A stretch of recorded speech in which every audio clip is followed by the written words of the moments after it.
On today's episode of the Nerd Byword podcast, we're doing a kaiju-sized episode as we look at Godzilla vs. Kong. Plus, Nerd News talks about The Last of Us and Black Widow, and Nerd Commendations take us to the Immortal Hulk and Fenyx Rising.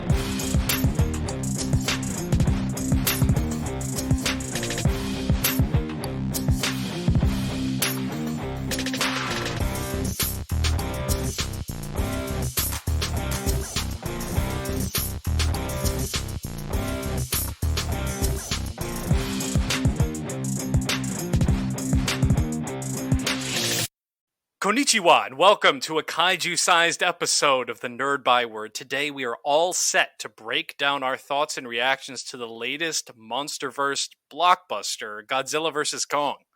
But first, let's head over to the news desk where our senior Sony gaming correspondent has an update on a popular and polarizing franchise. Dave? Yeah, let's go ahead and talk Last of Us, because apparently there is some movement on the franchise in a way that really nobody expected. So originally in 2013 for the PS3, we had the release of The Last of Us, and now they are talking about actually releasing a remake of the first Last of Us game in the wake of the sequel, The Last of Us Part 2, which released in 2020.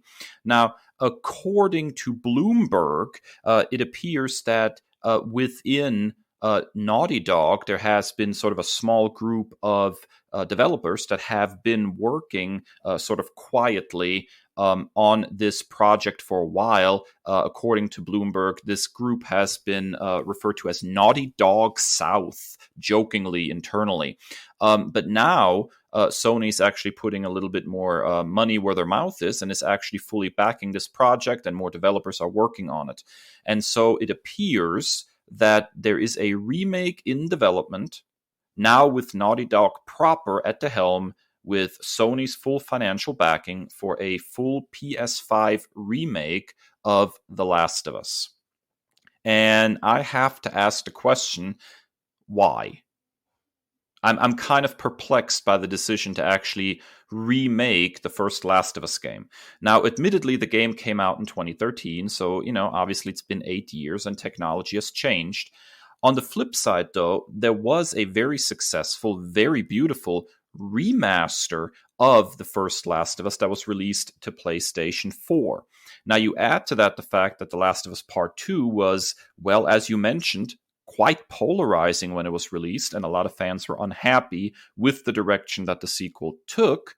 And I have to ask, what exactly is Sony angling to do here by remaking the first Last of Us and releasing it probably as a full-priced game on the PlayStation 5. I really don't understand the thinking here. Naughty Dog is one of the top developers working on exclusive PlayStation content. And rather than regurgitating a game from 8 years ago, Naughty Dog should really be leading the charge and developing new games. Clearly, they have a proven track record.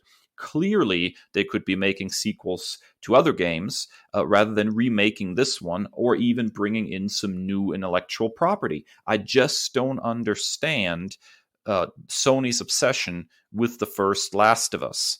Chris, what do you think? Yeah, so totally outside looking in on this one, not a Sony gamer, consumer, but I know enough about it peripherally that it's a big name title, the show is in development, all that. So I know enough just by glancing at headlines to know about it. But and we touched on this a couple of weeks ago when we were talking about the Skyward Sword remake of The Legend of Zelda. And now having played Breath of the Wild and kind of, immersing myself into the mythos and the stories of Hyrule, I'm a little bit more informed, and it's just like puzzling as to why we continue to go backwards instead of going forwards. I'm going to need them to, ramp up the work on a sequel to Breath of the Wild rather than go back and remaster an old game. But this one even more so, I think, because Skyward Sword, it's been 10 years and they haven't really touched it since then. But if you're saying that they have a PS4 remaster that's pretty recent. Why in the world are they doing this again? Just for a next gen console. It's just really, really puzzling, and this is not winning me over towards Team Sony at all. And really, what it comes down to me in a lot of ways is simply this. I'm not opposed to The Last of Us being available for PlayStation 5 in some way. But let's go ahead and look at, the esteemed competition at Xbox, which has such a fantastic backwards compatibility program, which I think is much more a model of how you keep older games alive and in the public conscience. So hey, if you want to take that remaster from the PlayStation 4 and make it available, make it playable on the PlayStation 5, then more power to you. I'm all about game preservation. I hate that so many video games get lost in this generational shift from console to console. But taking this game, which just had a very recent remaster, and remaking it for the PlayStation 5, it reeks of cash grab. And that is super, super regrettable to me. I find that to be such a puzzling and creatively bankrupt decision ultimately. Here's a harebrained, crazy idea. Why not take all this energy and manpower towards making more PS5 units so more can be available? Like you're making all these games for the console and all these things, and worrying about updating it for the next generation to consoles that people can barely get their hands on. So it's just wild to me. And the same goes to the Series X. I've been keeping my eyes peeled for forever to get a Series S or X, but it's just wild to me that after all this time, it's been almost a year now that these consoles have been out, and they can't. Just blows my mind that more are not readily available. Yeah, I can agree with that. Now, Kris, you're taking us over to the MCU. What have you got? So the seemingly never-ending circus surrounding the release date of the upcoming MCU entry Black Widow appears to have reached its grand finale. So we hope. The film has once again been delayed to July 7th of this year, 2021. However, a significant change has come alongside this news, which makes me believe that this is probably the last delay. The movie will also be simultaneously available for immediate in-home viewing via Disney Plus's $30 Premier Access option. This option has also been rolled out with films like the live-action Mulan and Raya and the Last Dragon on the streaming platform. A interesting Cinema Blend article also reported that this delay has actually helped the speculated box office returns for Black Widow from a meager $45 million domestically in its original May 2020 release to now around $170 million ahead of this July date. While even this figure is a significant downturn from previous Marvel films, when you're thinking in the hundreds of millions and even towards billions in returns, it's surely a step in the right direction considering the state of the entire world for the past year plus. With the number of available vaccines for COVID on a significant uptick and a $300 million global opening for the film we're about to discuss in a few moments, Godzilla vs. Kong, it would appear that there is indeed a light at the end of this tunnel for the traditional movie theater going experience. Dave, your thoughts? Yeah, you know what? Forget that jazz. Disney Plus Premier Access is not getting a red cent for me. That is the most absolutely asinine, overpriced methodology of releasing movies. And Disney can forget about my money when it comes to that. They'll get my money the old-fashioned way. Now, I don't feel 100% confident about going into a movie theater at this point, but thankfully, due to this whole COVID situation, I think there's been a real renaissance in drive-in theaters, which is, by the way, how I experienced Godzilla vs. Kong. And so, as far as I'm concerned, I'm going to be going to a local drive-in. I'll be supporting a local business, and I'm not giving Disney Plus Premier Access my $30. That's ridiculous. I can go to a drive-in theater for significantly less, make a night out of town out of it, and have a really, really good time. That being said, I'm very excited for this movie. I think it's super sad that they're tracking the box office return so low.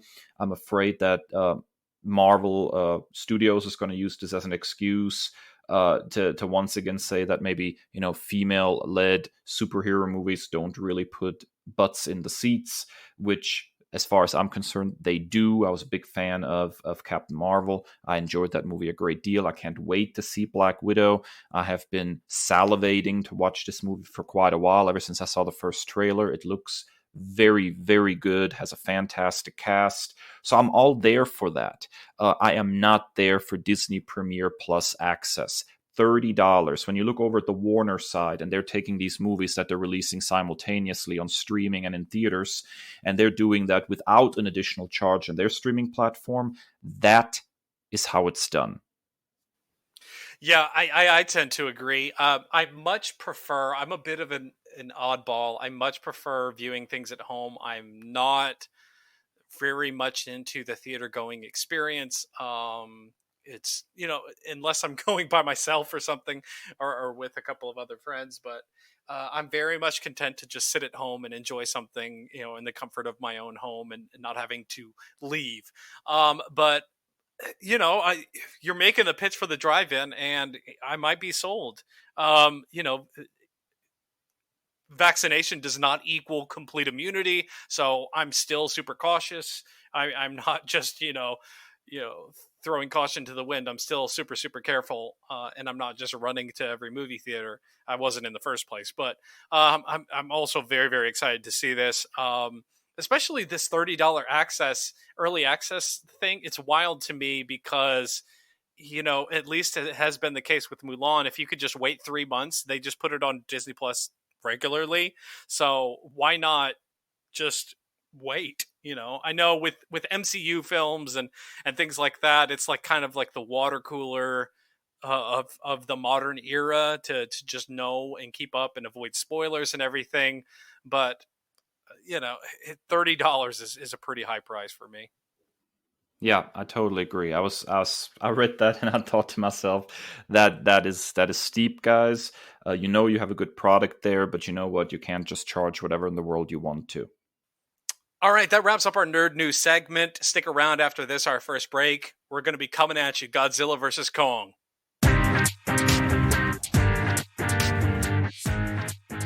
All right, we are here for our Byword Big Talk today. And as usual, when we review a film, we want to give you our pros, our cons, our likes, our dislikes, and then just let it sit there. And then you make the judgment. Is this something you want to check out? Or is this something you agree with or whatever? We're not here to sway your opinion one way or the other. This is just our instant reactions to it.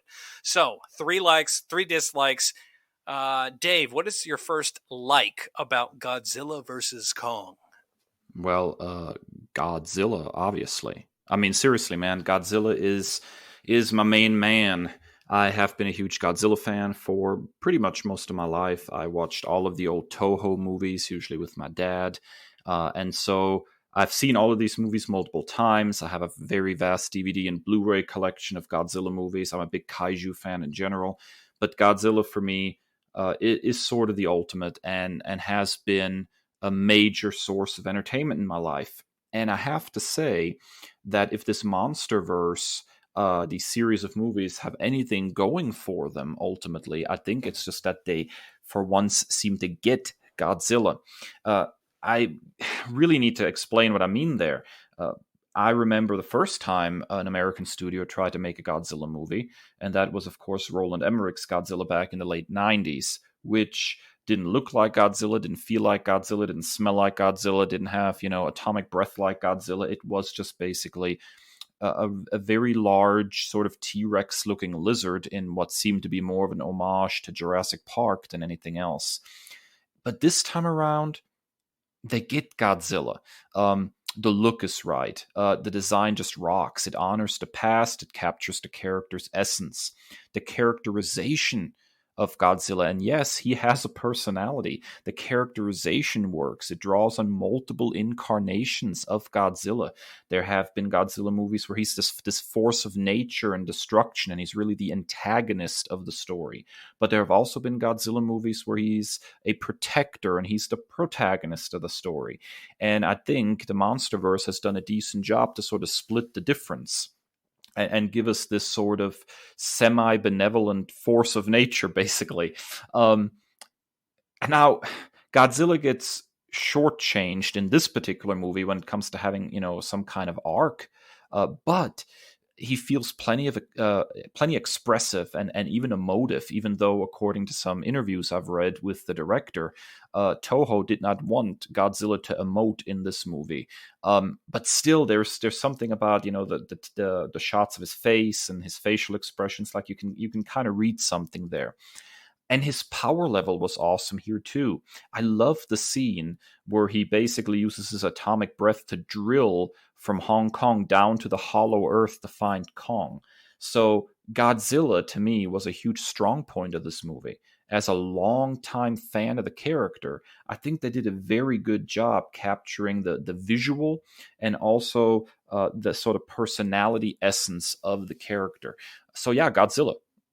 Yeah, and as a very recent convert to kaiju films and the cult of Godzilla, if you will, I wholeheartedly agree. I mean, it's immediately what won me over. Just I always talk about like being like an intellectual and taking like this deep, thoughtful approach to things, but I kind of divorce myself from that when it comes to movies like this, when it comes to testosterone inducing, just awesome action flicks like this. And Godzilla hooked me from the word go, even I have my issues with, the 2014 Godzilla, but by and large, I enjoyed the film a lot, and it did a lot to swing me.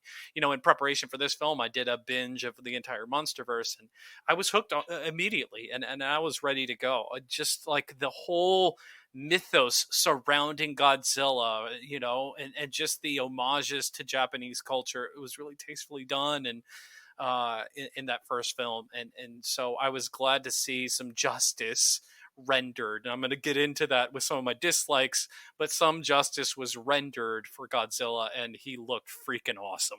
Yeah, absolutely. Now, Chris, what is your first like for Godzilla versus Kong? Oh man, it's the undisputed spoilers.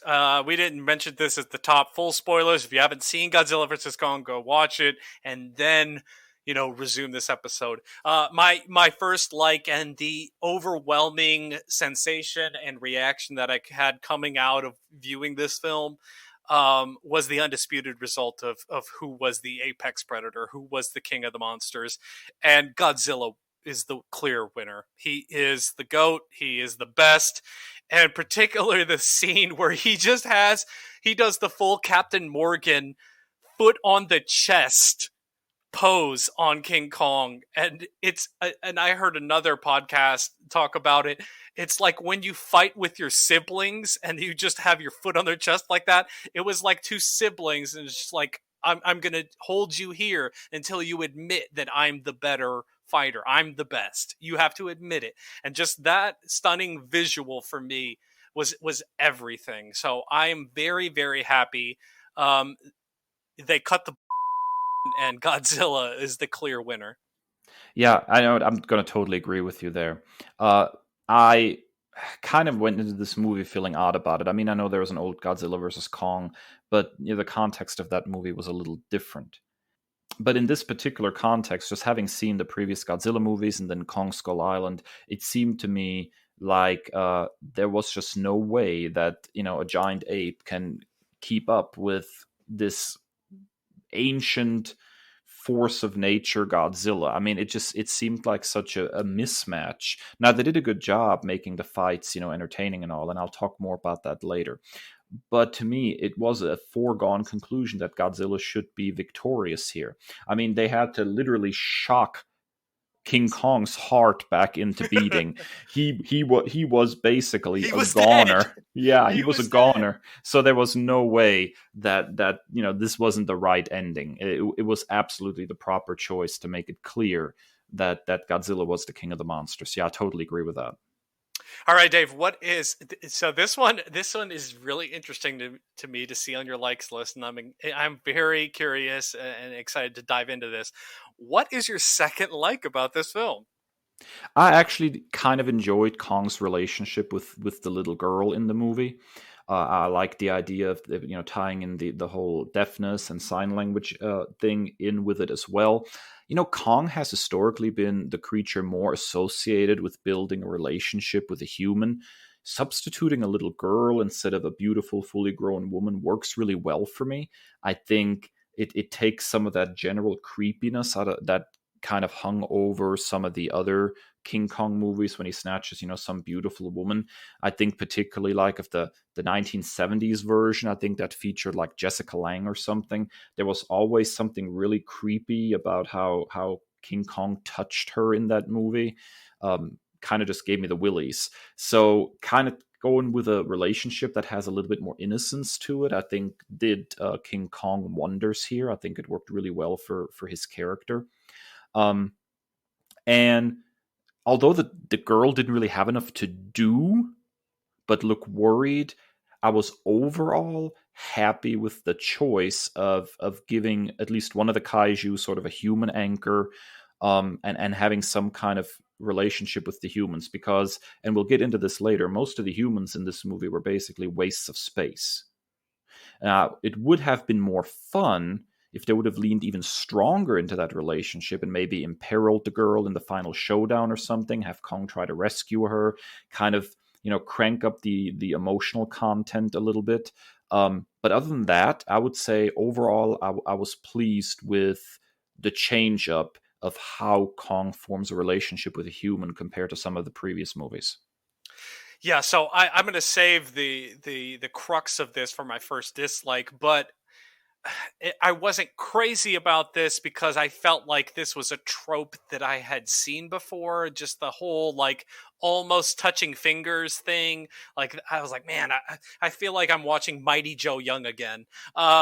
So at the same time, the character of King Kong, I did a deep dive today and it was pretty depressing, of the racist and unfortunate history of King Kong, of like how really awful the origins of that character were, and a lot of it was attributed to um a lot of white fear of black males being romantic with white women. So it was really just like monsterizing, black people.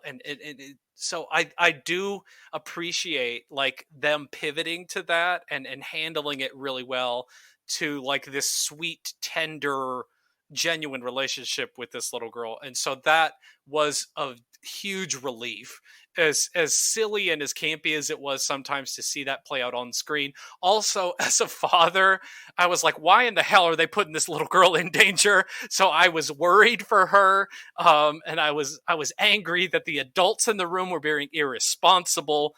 But this is the trope that bothered me the least. But you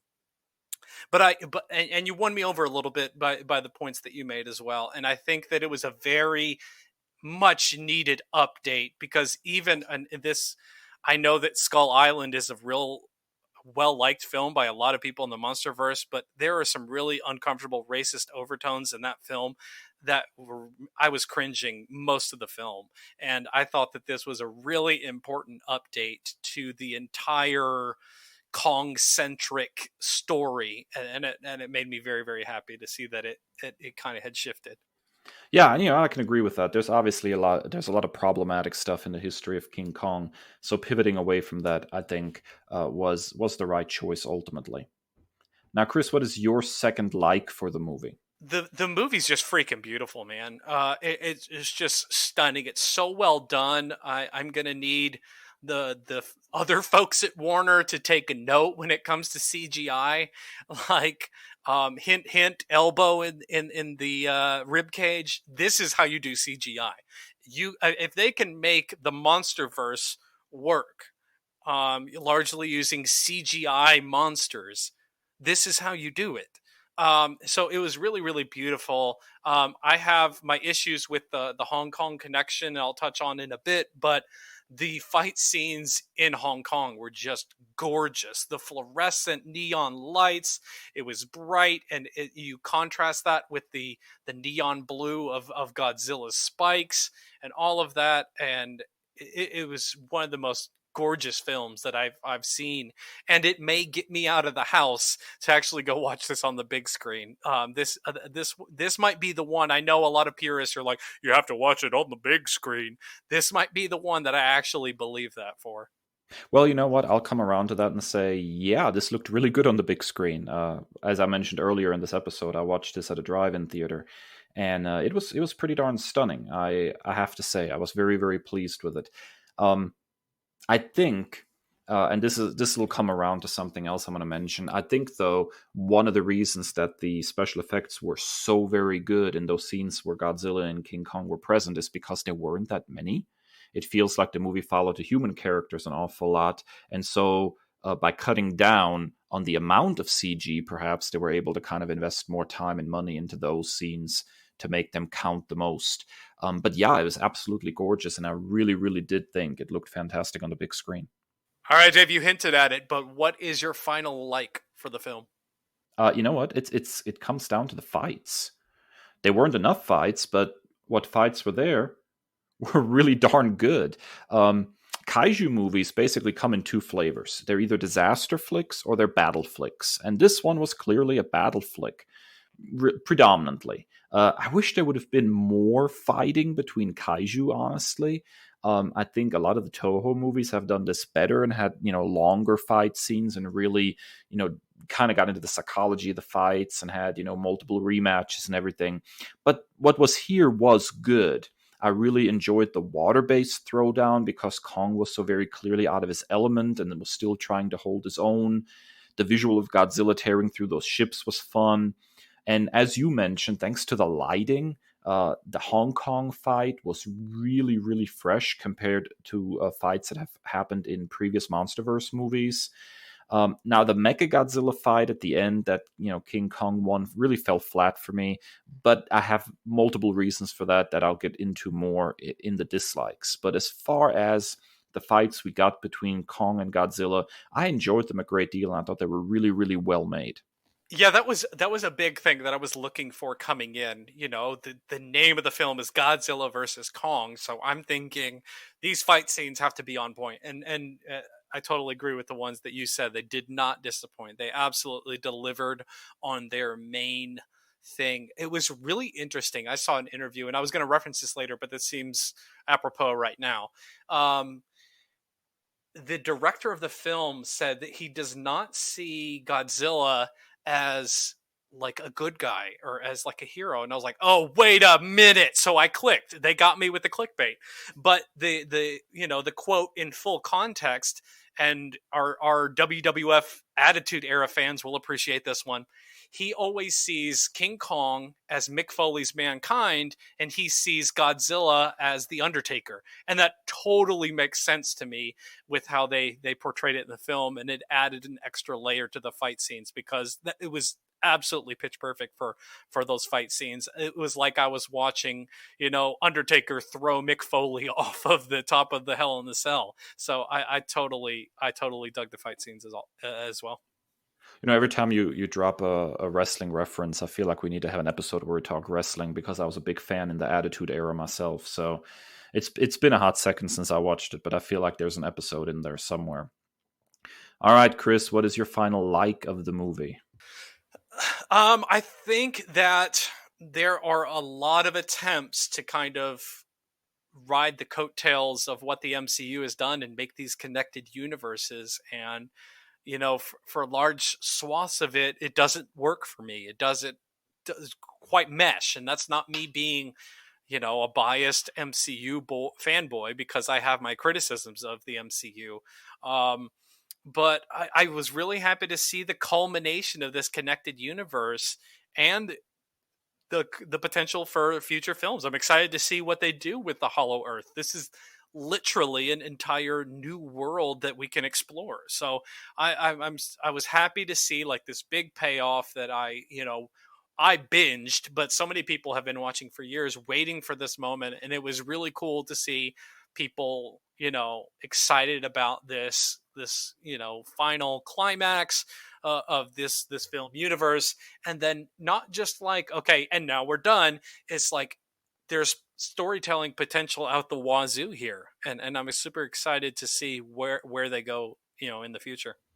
Yeah, I will echo that. I'm actually really, really excited to see where they go from here. I hope that they draw on, some more kaiju that they haven't really gotten a chance to explore. There are still some really neat kaiju in Toho's arsenal that could pop up as, residents of the Hollow Earth. Yeah, having followed these movies, I think they lost themselves a little bit along the way. I remember that first Godzilla movie felt pretty darn grounded, all things considered, even though we're talking about giant monsters, beating the snot out of each other. And this one seems to have strayed really far from that.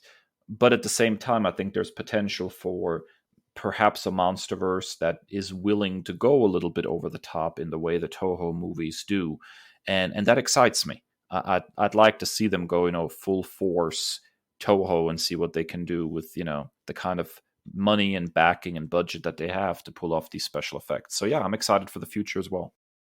All right, Dave, it's time to hit the negative switch. What is your first dislike of this film? Well, you know what? There is just not enough kaiju action in this movie. It's too focused on pretty bland human characters. This was basically a 2 hour movie that felt like it had maybe 20 minutes of Godzilla in it, and that's just a crying shame to me. I understand that there are obviously economics involved here. Human actors are a lot cheaper than, trying to pull off realistic digital monsters. And as you observed earlier, the special effects in the scenes that we had with Godzilla and Kong were extremely well made. Toho had obviously an advantage here in that the suit-based effects that they were using and using miniatures and the like are a little more cost efficient. So it's possible in many kaiju movies to have a significant amount more kaiju action. I think of something like, Godzilla Final Wars, which is, wall to wall kaiju action. I think in that movie, there's not that much where you see nothing but humans on the screen. There's always something going on with kaiju, and it really is a special movie for that. If you're going to have a Godzilla and Kong movie where Godzilla and Kong are literally the lead characters, the title characters, I need to see more of those characters. Who wants to see a Captain America movie in which Cap only appears for about 20 minutes? It's nonsense.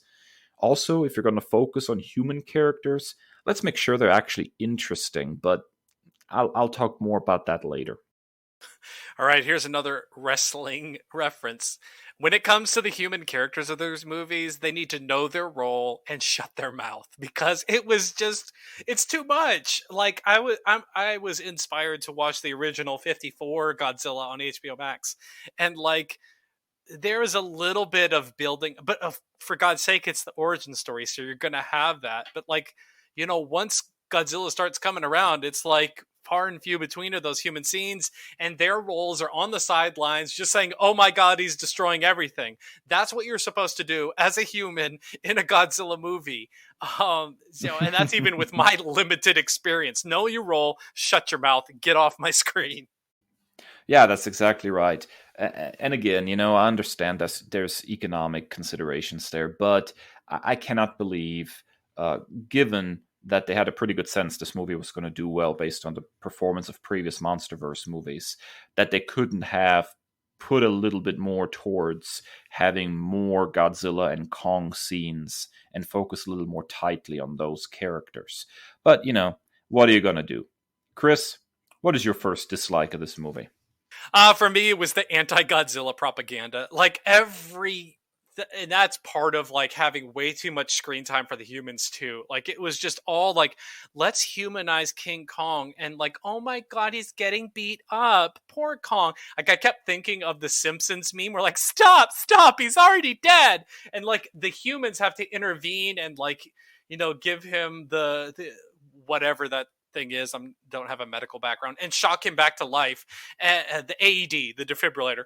And so it was just like too much anti-Godzilla propaganda, and it only took like, Millie Bobby Brown is like this big star in Hollywood, Stranger Things, She was fantastic in Enola Holmes, and she's like this up and coming star, and they relegate her to this like side quest thing, and she's the only one who's like, something seems awry. Nobody else is like, Godzilla has spent 2 films being our friend and our lethal protector, a la Venom. But this is a weird turn for him. Surely there's nothing fishy going on. So yeah, so this whole like this whole pro Kong, campaign and anti Godzilla, I was not here for, and it made me quite angry. Yeah, it's incredible to me how fast the world turned on Godzilla after he saved the collective bacon of so many people for 2 movies running. And here is Kong, which is, for all intents and purposes, when it comes to the public, completely an unknown quantity, but suddenly he's supposed to be the hero. And nobody seems to want to ask the simple question of, pardon my French, I wonder what's pissing off Godzilla. Like, one character in the entire world is like... 17-year-old child. Yeah, one 17-year-old child is like, I'm worried about Godzilla. Something must be provoking him. And everybody else is like, no, screw that guy. Nobody likes him anyways, right? Like, it was completely weird and out of the left field. And I know in a battle movie like this, they want to try to, draw one person as the hero and one more as the villain. To which I say, why? Why can't it just be a battle between 2 equals to find out who's the better one? Why did we have to vilify Godzilla in this? I think there are other approaches to telling this story. But yeah, it was, as a huge Godzilla fan, having this huge pro Kong wave of marketing before this movie, it almost tempted me to not even give it a chance. I was like, if you're going to talk trash about Godzilla, then I'm not even going to come to the theater for this crap. Like, that's that guy. I've watched every movie of his. I don't care about Kong. Forget Kong, man. Stop trash talking Godzilla. All right, Dave, what is your second dislike of this film? I'm a huge fan of science fiction. And I've said this many times. I love sci-fi. It's my favorite genre by far. But am I the only one who found that some of the sci-fi stuff in this movie was just kind of baffling? Like, I love the concept of the Hollow Earth, but the Hollow Earth ship, this flying contraption that they used to get there, was way too futuristic in the context of the previous MonsterVerse movies. Like, especially if you're looking like at the previous Godzilla movie, Godzilla King of the Monsters, like, technology there was still fairly realistic. And now suddenly it's like, okay, in the last year or 2, we just leapt like 50 years ahead, 100 years ahead in technology. Where did this crap come from? The whole company of Apex in general was way over the top in terms of technology. I mean, they seriously had a tunnel from somewhere in the US, I forget, all the way to Hong Kong, underground tunnel that somehow nobody knows about. Like, how in the world did they pull that one off? How do you pull off that kind of construction without getting some permits? Like, that was just bizarre. And then there's like the whole Tron-style glowing colors in their headquarters. And then, you have Millie Bobby Brown. You have Tron-style glow colors as she's infiltrating this Apex headquarters or whatever. And then the synth music kicked in. And I was like, Stranger Things? Like, did the 80s suddenly rear their head here out of nowhere? Like, I was so confused suddenly. And then there's the issue of Mechagodzilla, which has been such an important part of several Toho movies and has had so many neat designs over the years. And then the design of the character here is just butt ugly. It doesn't land at all. It's not even recognizable as a Mechagodzilla. The fact that the machine was even constructed using Ghidorah's corpse makes it even worse, because as a fan of Toho movies, I can tell you there is a Mecha Ghidorah, which has appeared in at least 2 Toho films. If you're going to do Mecha Ghidorah, go all the way and give that thing 3 heads. But don't take the rotting corpse of Ghidorah and try to tell me it's Mechagodzilla. It's just that some of the sci-fi stuff was kind of weird for me, Chris. What do you think? Yeah, it was super, super weird. Also, can we talk about where the hell is the security at this pristine corporation that is all-knowing, this like Big Brother corporation? Number one, they have this like True Believer podcast guy who's literally just name-dropping where he works, and they don't think anything of it. Like, he can just like talk shit about them on his podcast, and they're like, maybe we should tighten something up. Maybe we should interview our employees, see who this, squeaky wheel is. Well, in fact, Kris, in fairness, Zack Snyder's never sent anybody after us yet, and we've talked a lot of trash about him. So that is true. Also, when they actually get in the place, that is the easiest place to break into in any universe. Like, there are no security guards. There's no, like, special codes you have to type in, no retina scan. You're going to be futuristic, but you don't have, like, the retina scan or handprints or anything like that. This is just wild to me. Yeah, the Star Trek runabouts showing up out of nowhere were a definite jarring experience. Yeah. You got me giggling a little bit now about Apex, because that particular organization, that company, came out of nowhere in this movie and was just bizarre from top to bottom. I was surprised that they didn't try to do something with Monarch instead, where somebody's like taking that organization and trying to corrupt it or something. That would have been a little more interesting, perhaps, and maybe would have given some actors that were sorely misused here a little bit more to do. And it's also interesting when you said Apex. This reminds me of a point that I was about to make, but slipped my mind. Apex. When we were talking about like the propaganda, the pro Kong, anti Godzilla, and you said something to the effect of, "Why do we have to have a hero and why don't we have to have a villain?" They literally said they're apex predators, like they are the kings of the Titans, and it is in their nature to fight to see who is the best. Like, how many? I'm a huge like Animal Planet, like Planet Earth geek. Like, I love watching nature documentaries. You don't have David Attenborough, but like, look at this son of a lion over here, like. That's just nature. It is literally in their nature. Why do we have to have this whole propaganda scheme, one over the other? It's trash, man. Yeah, I totally agree. You got me going now, Kris. I'm gonna need a moment. Now I can hear David Attenborough, and now we see this son of. All right, Kris, what is your next dislike on the list? I think we're on number 2 for you now. Yeah, so I hit it a little bit, but you kind of won me over with the little girl. But there's like way too many tropes about this movie. Like, it came off like is really goofy and campy. So like we have the little girl, and like they do the whole like almost touching fingers thing, but I think it was a much better job than has been done in other films. We have this evil CEO with delusions of grandeur, and then he's mysterious. He's all of a sudden giving this like big ass monologue, and then all of a sudden he's killed by the monster. A little bit on the nose, buddy. We have the hateful, spoiled daddy's girl who's just a bee to everybody. And then, we have the conspiracy theorists, the crazy ones who are actually right. So this movie is wild because, we talked about, it's easier and it's cheaper to have human actors and human scenes. But if you're going to have that much human stuff, make them good characters. Don't make them recycled tropes. Like, and you have a strong cast here. Brian Tyree Henry, he's fantastic. You'll remember him from Miles Morales, his father, and Into the Spider-Verse. He's also going to be in Eternals coming up. Fantastic actor. Millie Bobby Brown is taking Hollywood by storm.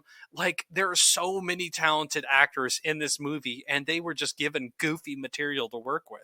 Like the dude that plays the CEO, he's new to me, but he's like really good with the crap that he's given.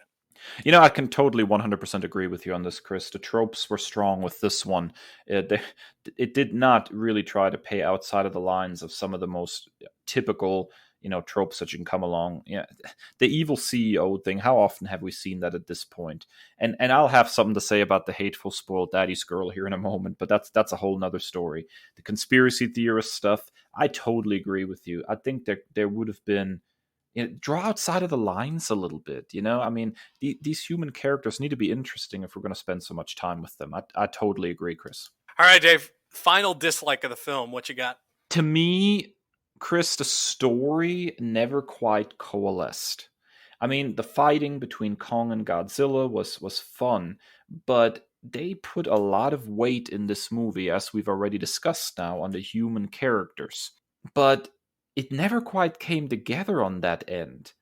One of the biggest rules of a large ensemble movies like this, where you have groups of characters off doing their own thing for big chunks of the story, is that those characters get to come together in the end and do something collectively. And here that didn't really happen. I mean, they were all like in the same neighborhood basically in Hong Kong, but the characters never connected, never met, never collaborated.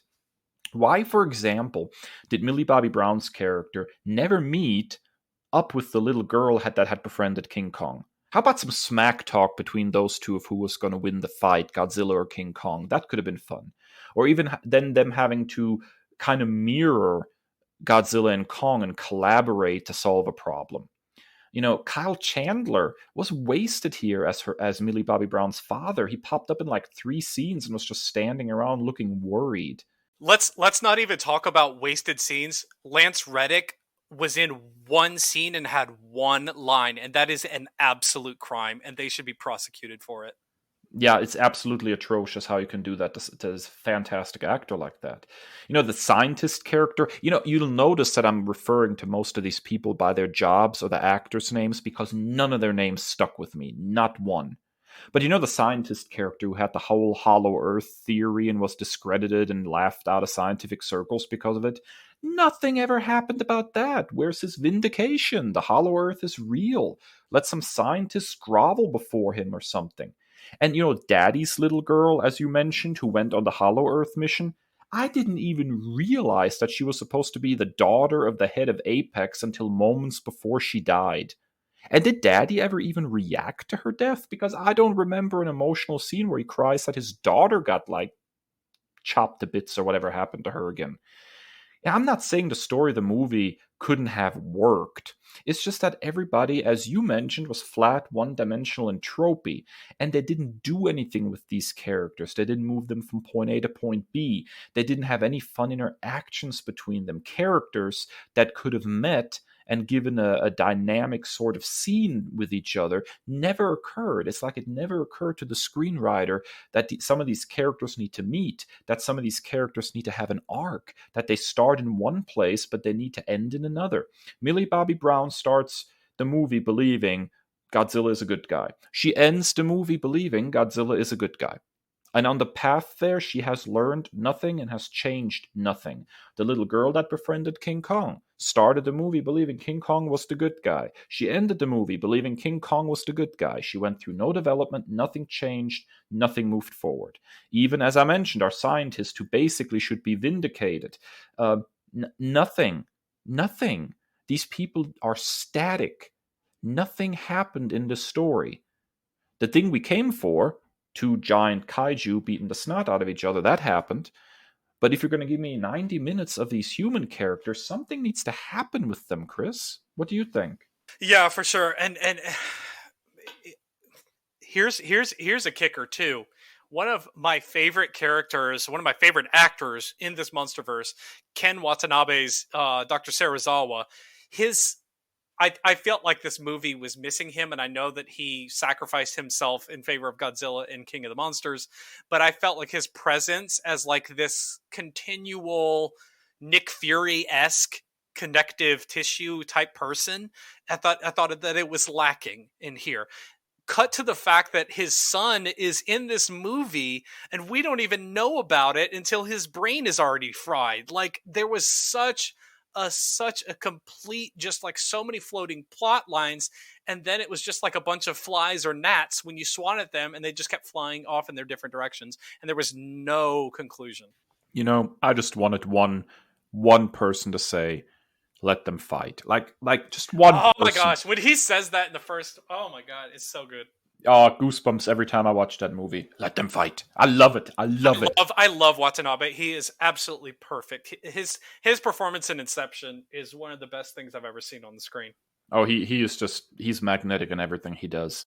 All right, Chris, that brings us to your final dislike of the movie. What have you got? And I'm borrowing this from another podcast, Jenkins and Jones, which is a basketball podcast, but you know, they watched this and had their reactions to it. But and they pointed this out to me, and I know that something didn't feel right about this. I felt like something was missing, and they totally pointed it out. And what I really don't like about this movie is the fact that it divorces itself from the roots of where all of this came from. It doesn't. What I liked about the first Godzilla film and even King of the Monsters to a certain degree was how grounded it was in the Japanese origins and paying tribute to the Toho films and paying tribute to the Japanese centric mythos.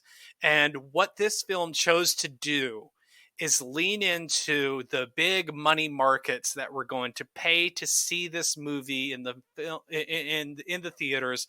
And so all the battles were based in the US and Hong Kong, China, the two big movie going money markets. While that Hong Kong scene was beautiful, it was gorgeous, it is not worth the expense, in my opinion, of grounding itself in that Japanese, that's who Godzilla is. That's where he comes from.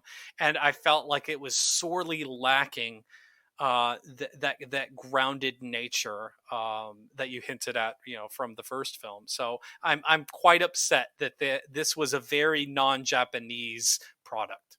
Yeah, I agree, and I see no reason at all why Hong Kong could have not been substituted for Tokyo. I mean, have you seen Tokyo? Yeah, it's just as gorgeous. Yeah, absolutely. So, yeah, I 100% agree with you on this.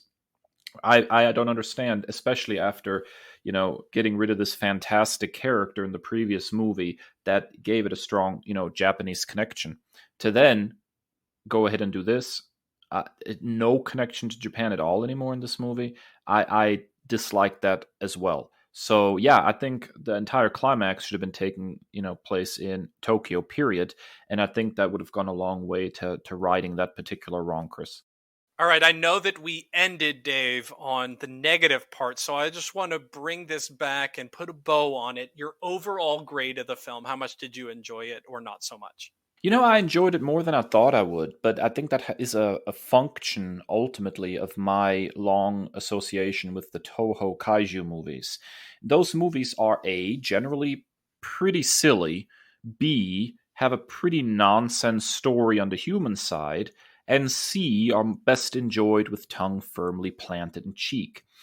I find that the previous MonsterVerse movies tried to be a little more grounded and a little more serious, and I like them for that a great deal. And this is a different beast. It feels in a lot of ways more like a Toho movie. So if you like the previous MonsterVerse movies, this might be a bit of a jarring transition. If you're a fan of the Toho Godzilla movies, I think this makes a little more sense. So for me, this was a solid 7 out of 10, I would say. All right, so I'm immediately thinking of when you lay it out like that. I immediately think of one of our favorite memes from The Road to El Dorado. Both is good. So I like both. I'm hesitant to going like an overgrounded, gritty thing, but I would give this a solid, probably B to a B plus. I think it's definitely carried by the few and far between action scenes.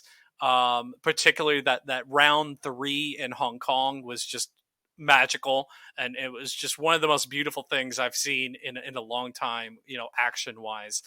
So I would go B to B plus, and I'm glad to have watched it, and I'll probably watch it again soon. Yeah, I could agree with that. I'm definitely going to give this one another shot. All right, that wraps up our Byword Big Talk for this week. Godzilla versus Kong. Go watch it, definitely. If you can find a drive-in, or if you feel brave enough to go catch it in the theater, definitely recommend that. Or you can watch it on HBO Max. Stick around after this, our final break. We're going to hit you with 2 more nerd commendations.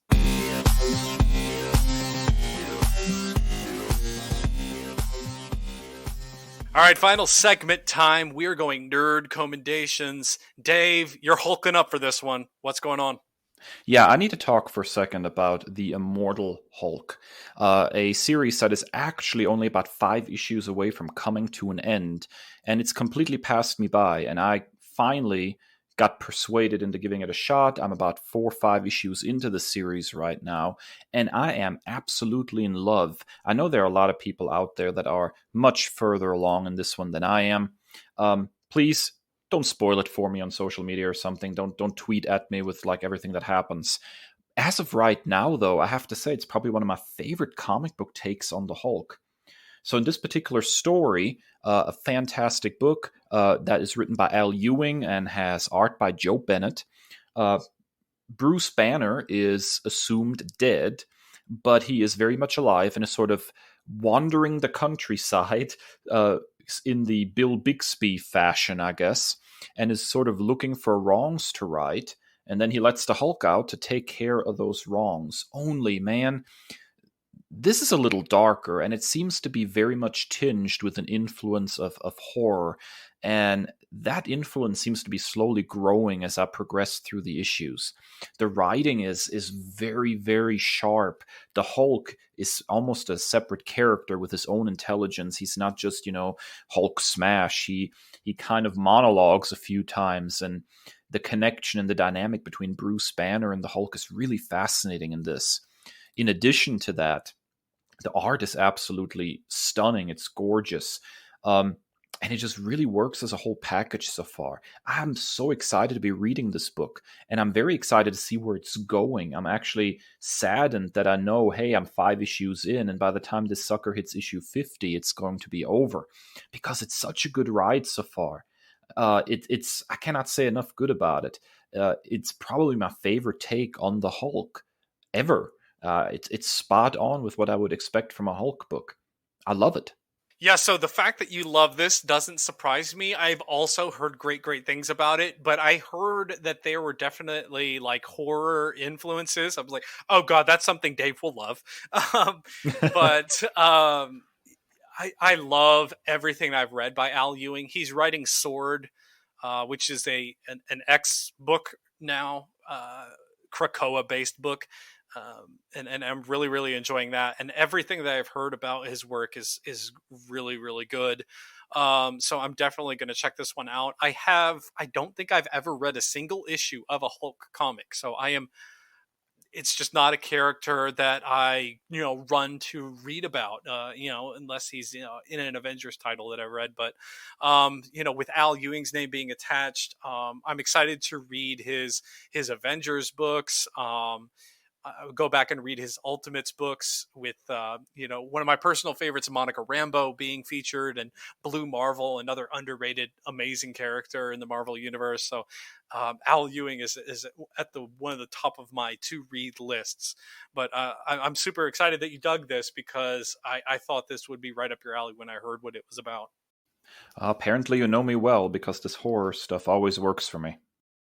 Now, Kris, you and I started playing your next Nerd Commendation sort of at the same time, and I'm really excited to hear your take on it.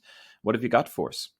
So I have to completely give you credit where credit is due, and I almost didn't want to do this because I didn't want to step on your toes, but you told me about this game, and just because I've had some more free time, I've been able to play a little bit more than you. Hashtag newborn babies, right? um, but Immortals Fenyx Rising. Now, this is going to be a really interesting, considering we just gushed about how much we love The Legend of Zelda Breath of the Wild in our last episode. This is basically The Legend of Zelda Breath of the Wild in ancient Greece. This game is very derivative when it comes to the climbing mechanisms, the stamina wheel.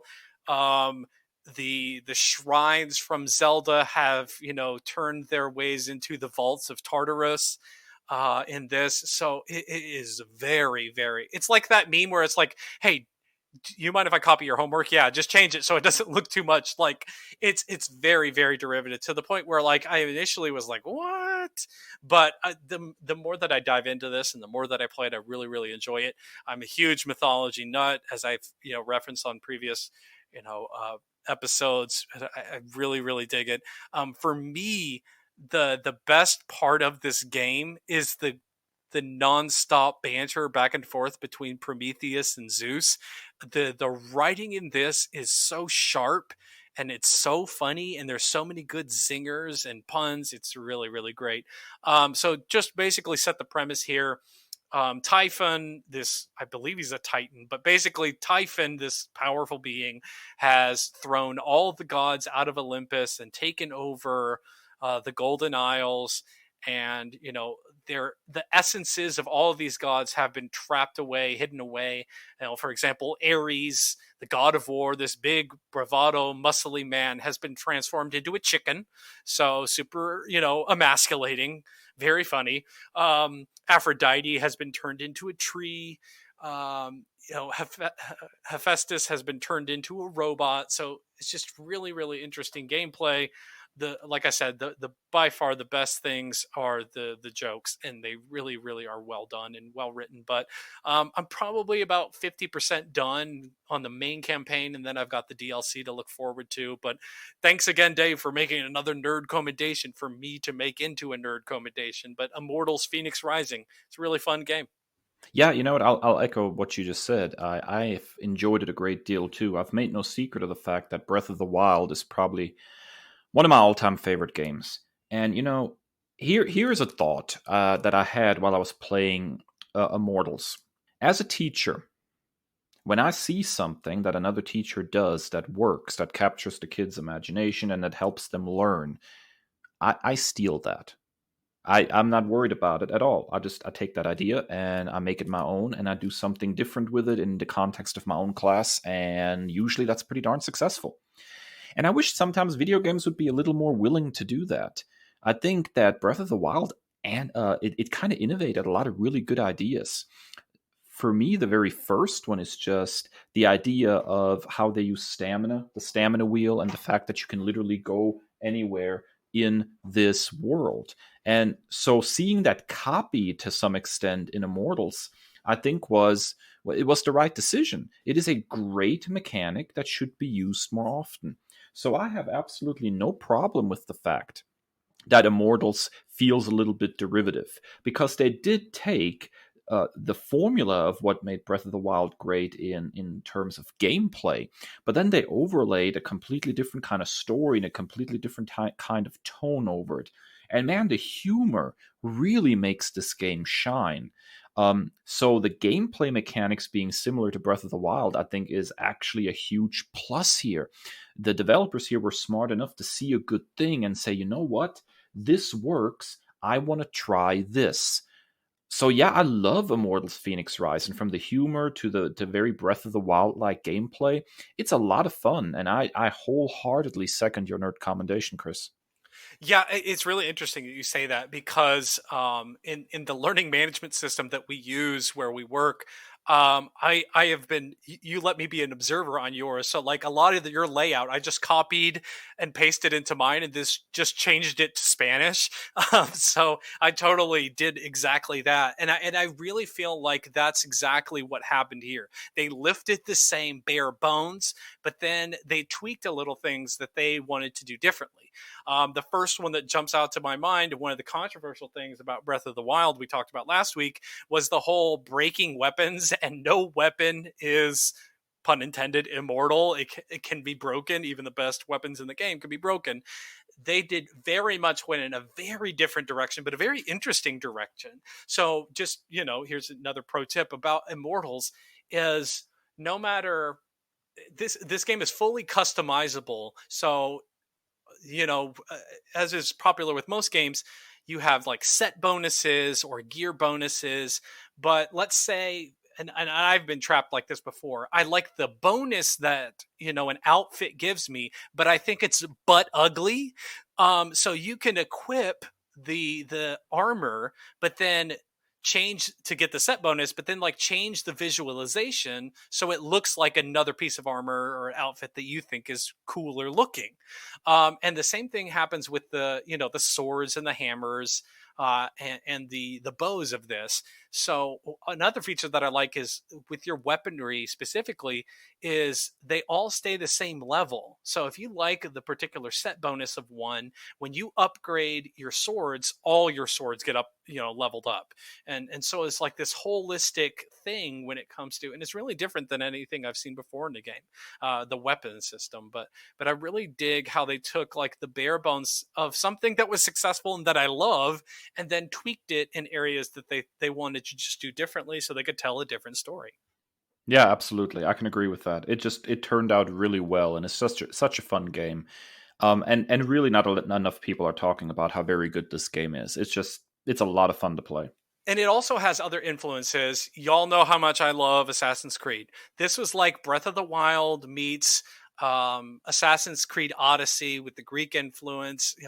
That's a lot of games and like the popular and good. Not to mention it's made by Ubisoft, who makes Assassin's Creed games. So there's like a lot of things. Here's another bonus feature. If you're playing on Xbox or if you're playing on PlayStation, they have this app called Ubisoft Connect, and you've played other Ubisoft games, you get bonuses from that. So where I play literally every Assassin's Creed game ever, I have a bunch of bonus gear, bonus outfits that are super, super cool. So I have like the Assassin's Creed Odyssey outfit that I can equip on my character because I'm playing those other games. So definitely, if you play a lot of Ubisoft games, be sure to check that out because you get some exclusive stuff that's really, really cool. But it's super fun and I really, really enjoy it. Yeah, absolutely. All right, that wraps up another episode of the Nerd Byword podcast. Thank you so much for sticking around and listening to our thoughts and our ideas and our reactions to Godzilla vs. Kong. Be sure to hit that subscribe button, give us a 5-star rating. Apple Podcasts, Spotify, Amazon, or nerdbyword.com. And of course, find us on social media at Nerd by Word on Twitter and Instagram, at The Nerd by Word on Facebook. You can also find us individually on Twitter and Instagram at That Nerd Dave and at That Nerd Kris.